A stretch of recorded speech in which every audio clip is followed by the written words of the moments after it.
Background check started relatively soon, sometime in April. Given the I corona, have not, though. I yeah, have not talked to any individual. Excuse me. you know, you're supposed to cough into your elbow. I don't know, sir. I learned that actually covering your White House. That's, actually, that's true. But fortunately, I'm alone in my home. But that's okay. All right. I agree. You're right. You should just. It's kind of old school to do it with your hand. Do it into your elbow. You're supposed to do it. Thank you. Let me ask you. Given the coronavirus pandemic.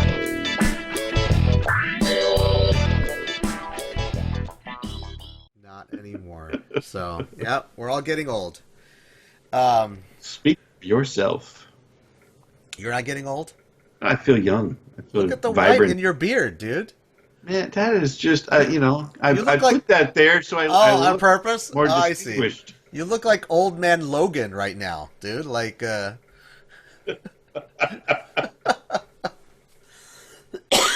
see, I'm coughing into my elbow, which is something that Joe Biden needs to learn how to do. Did you see that when Jake Tapper had to? Yeah. Had to. He didn't have him? to. He's just kind of a douchebag. This Jake Tapper is a douchebag, isn't he? He's all. Senator, you're supposed to, cough into your elbow. I was like, wow, you're a douche. Somebody needs to spin these people around and let them know. It's like, yeah, you might be talking, but you're talking to people that went out there into the wilderness and beat back actual evil. So, Jake Tapper. Whatever. Joe Biden is like one beer short of a six pack. So I mean. I don't know, man. He's not quite all there, man. I mean, it's weird. Okay, because if you're in the conservative, I guess, echo chamber, all you see is the sentence that just dissolves in his hands. Right. He's like groping at words, and there's nothing there. Right. But if you watch the whole thing, his whole speech or his whole interview or whatever, there's actually a fair amount of it. I'd say most of it that is really coherent. Yeah. So if you catch people in that worst moment of when they can't grab the word that they're looking for, that's kind of crappy. Because I do that too, and I'm not worried about being necessarily. Yeah. I'm not that old. I agree with you. I would say 90% of the time he's coherent. Are you going to bed? Good night. Catch you on the flip side. Love you. I would say 90% of the time he's coherent. Yeah. But most people are 9% of the time coherent. Yeah, I mean, I get that. Yeah. I get what you're saying, and I'm not saying I feel like the concern is being generated by the conservative side of things. They're pushing for that narrative. Yeah, of course. Like the Hillary thing. I get it. But any way you look at it, it's like you're blowing something a bit out of proportion. Now, I'm not saying I have no concern over it. The things that I've seen have been very concerning. Yeah. But I am also not a Biden supporter, and I don't think you're going to get people off of Biden by saying, look at how much he botched this one sentence in a 12-minute speech. It's not going to register with them, nor really should it. I don't know that he's to the point where he's ineligible for the presidency. I don't think we're quite there, but he is pretty old, and people are saying, I don't think he's going to make it to the election. He will make it to the election easily, without any issue. He will make it to the election. However, I don't know that he's going to make it 4 years, let alone a potential 8. There's no way. So whoever the running mate is will at some point be taking over. The issue, I think, is not so much will he make it to the election. I think he'll make it to the election. But I think, that's what they're saying out there, that he may not even make it. Cognitively, it's not going to get better. right? So it's degenerative, right? So it's going to get worse. If it And is you're what we talking- all speculate that it is, that's the thing, right? I'm I'm sure not a it is. doctor, and I'm not checking on him or anything like that. I don't know. And The guy has never, as long as I have seen him, and he's been in politics longer than I've been alive. Mm-hmm. So, as every time I've seen him, he has botched something. He has Yeah. said something. He has put his foot in his Yeah. mouth. He said something ridiculous, Right. and he has a bit of a stammer when he speaks extemporaneously. That's just how he is, and he's always been that. So to say that this is him, losing his faculties, well, that seems unfair. And we're not with him all the time. We're not really, we're not there to assess him. We're not trained to do that. I am hesitant to say that he is definitely, losing his Degenerate. mind. Here's the thing. I remember his debate with Paul Ryan in 2004. Sure. He not only was he more alert, but his voice was stronger. He had more energy. His body language. How long was ago different. was that? 2004. Yeah. How long ago was that? Right. That's 16 years. 16 years ago. I was in better shape 16 years No, ago. you have not. You have not. Your speech pattern has not changed that much in 16 I know, years. I get it, but I'm saying on. that the Koreans have a saying that in 10 years even the mountains and the rivers change. So Right. I'm not you're saying giving this guy 16 years and saying, well, 16 years ago, look how spry he was. Well, you can say that about anybody. Yeah, you but know? I'm just talking about speaking. I mean, when I listen to him speak, he is slow. He doesn't have the same kind of energy in his voice. Even his voice sounds different from even like in 2008 and 2016 when he was campaigning for Hillary. It wasn't like this. There's definitely a decline.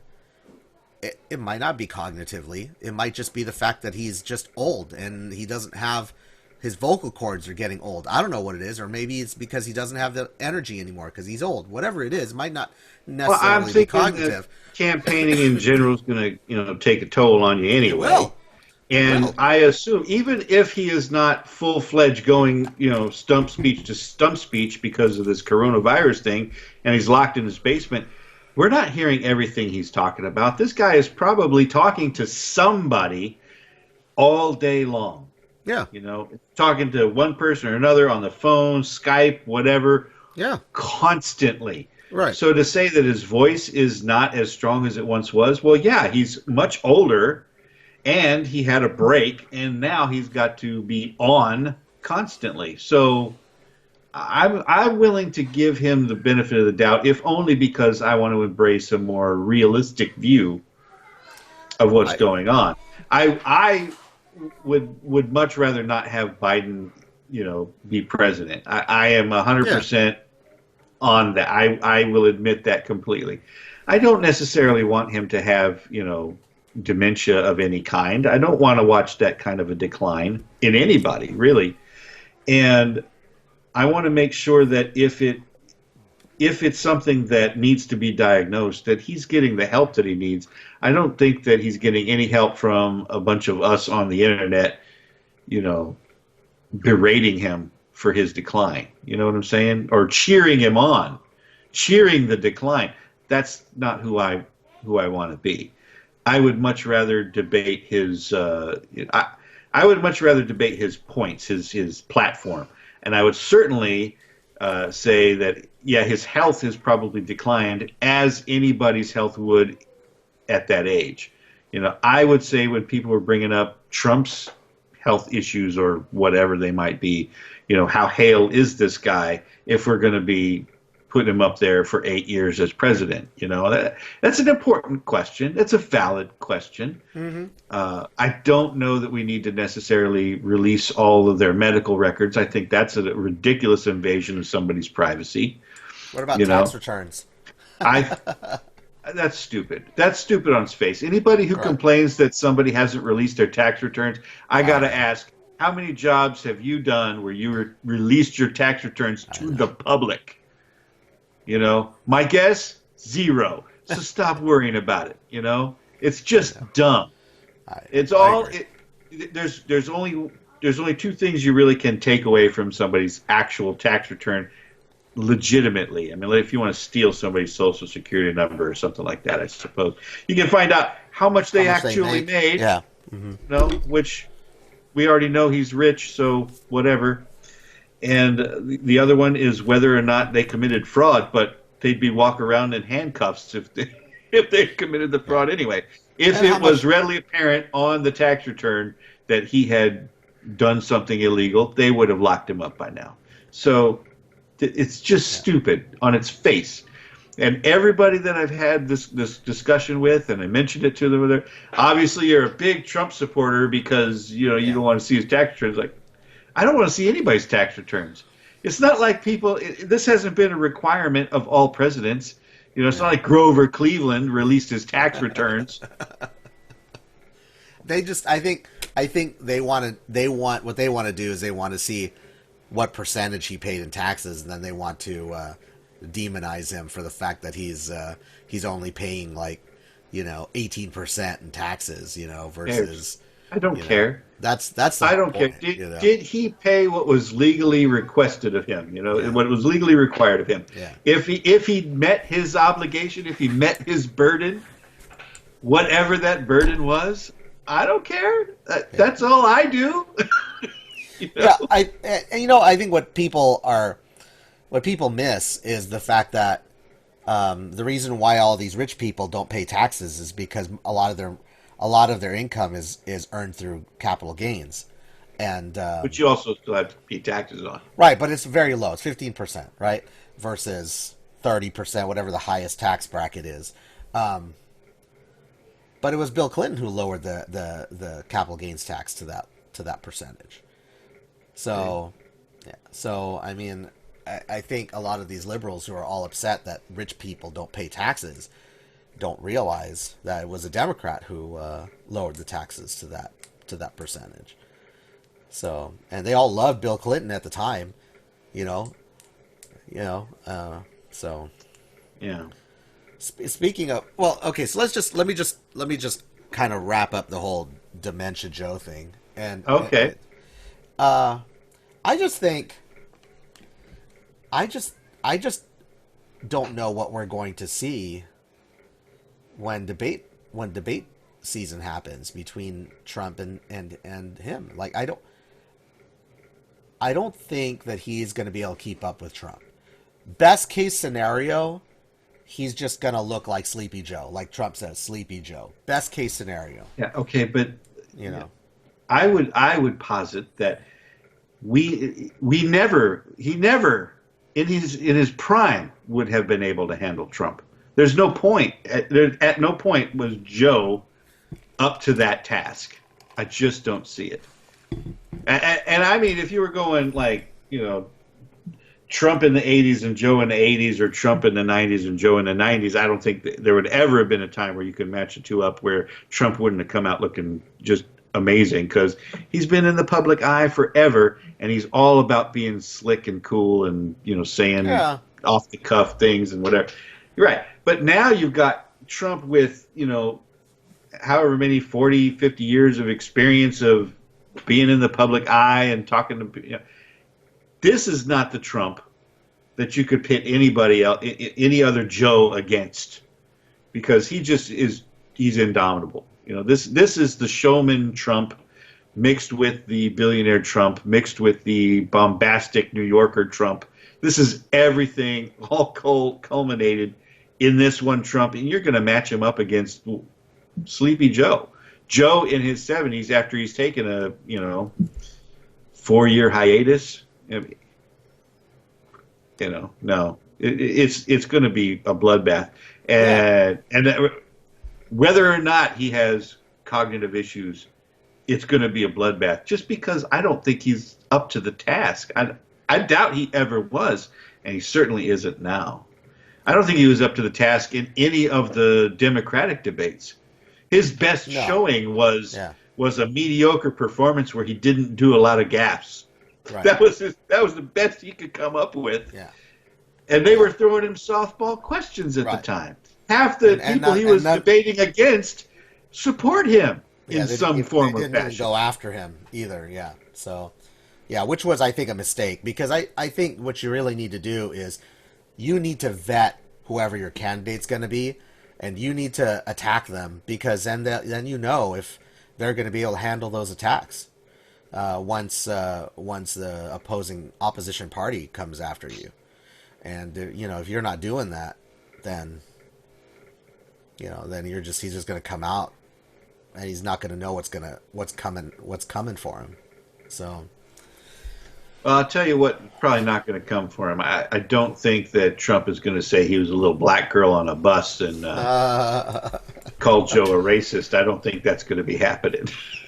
That was the only attack I remember on Joe, and it was just so. It was. Well, it made Kamala look good for half a second. Did it? Because I found it to be right at that moment. I was like, "Well, that's just a lumbering, very telegraphed attack." It was just. It was, but she was polling like second after that. So, yeah, for like a minute. For like a week. Yeah. Yeah.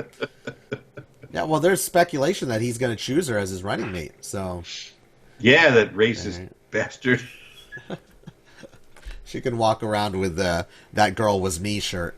Yeah. I hope he doesn't. I hope he picks somebody better, because honestly, I think Kamala Harris is such damaged goods politically. Yeah. That it will not. There is no scenario I could see where she helps anybody's campaign. I just don't see it. Yeah.